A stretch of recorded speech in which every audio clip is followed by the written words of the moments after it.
Hi there, welcome to my Aptera Odyssey, where I chronicle my experiences acquiring and owning the very unique Aptera Launch Edition electric vehicle. Before I get into the subject of today's episode, I want to apologize to Rich Rodriguez, who I recently came to find has a well-established YouTube channel called My Aptera Journey. I will link to it below. I did not know about Mr. Rodriguez's channel when I started mine and ended up picking a name similar to his. Mr. Rodriguez is an engineer, an Aptera ambassador, has an MBA, and offers a unique perspective. I encourage you to check out his channel. I am certainly not trying to copy, nor am I trying to compete with Mr. Rodriguez. Like him, I'm just another Aptera enthusiast. I started this channel as a lark, more for myself than anything else. I have no intention of monetizing it, and I'm surprised but pleased that I have as many viewers and subscribers as I have. Now, back to the episode. It seems the Aptera doomsayers can't resist comparing the Aptera battery and solar electric vehicle to the Tesla Model 3. In this episode, I will explain why I think this is a gross apples to oranges comparison. First of all, they say the Aptera is more expensive than the Model 3, but it isn't clear which version of either vehicle they're addressing. Not only that, the price of a Tesla Model 3 is a moving target, and the prices of the Aptera editions have not been finalized. To show why this is folly, I will make a comparison using Tesla's long-range model. With an EPA estimated range of 374 miles, it's the closest in range to Aptera's Launch Edition's 400-mile range. In March 2021, the long-range Model 3 was $47,490.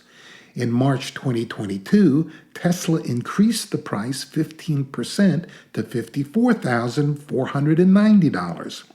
At the filming of this video, the price is currently $47,240.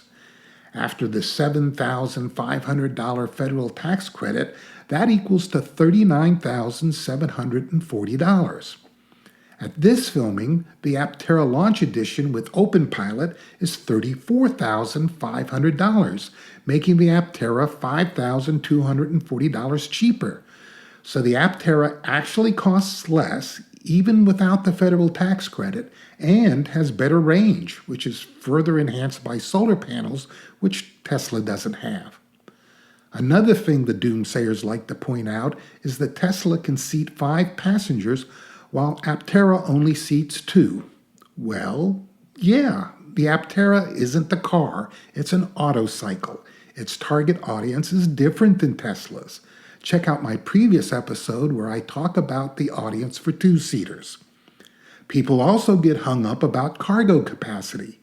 Aptera's cargo capacity is just over 32 cubic feet, while the Model 3's is 23 cubic feet.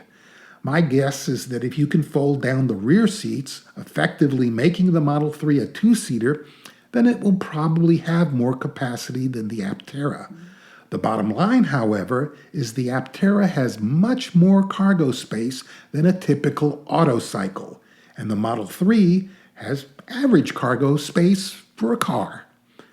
Then there's the talk about how much more money Tesla raised than Aptera when it got started. I don't have a financial background, but I will note this. Tesla needed more money to get started. A Tesla has at least 3 times as many parts as an Aptera. As a result, its production facilities are much more complex and extensive than Aptera's. For example, it needs very expensive painting facilities where the Aptera isn't painted, but film wrapped, a much less expensive and environmentally friendly process.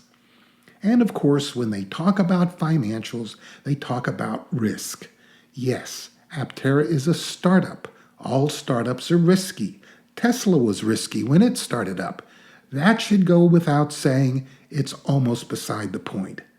People who are risk-averse should not invest in Aptera nor any other startup. There are rewards, however, for those who invest in startups that succeed. Based on my research, I have a good feeling about Aptera and its product, so the gamble, and it is a gamble, is worth it for me. Finally, there is the question of safety. There are those who will say that, unlike a Tesla, the Aptera is a death trap. I don't know where they get their information from, but the facts are that as an autocycle, Aptera will still need to meet National Highway Traffic Safety Administration standards. In addition to that, the company has publicly committed to go farther and also meet the higher NHTSA standards required for an automobile. Aptera has already done crash test simulation using computer models. Hopefully, when Aptera conducts its real-world crash tests, that argument will be put to bed. So to sum it up, here are the reasons the Aptera Launch Edition and the Tesla Model 3 are not comparable. Aptera and Tesla are simply making two different kinds of vehicles with different audiences. Don't let the doomsayers convince you otherwise. And if a two-seater meets your needs, the advantages of Aptera's solar electric vehicle are highly impressive. Thank you for watching. I look forward to your comments, and I hope you'll join me on future episodes of my Aptera Odyssey.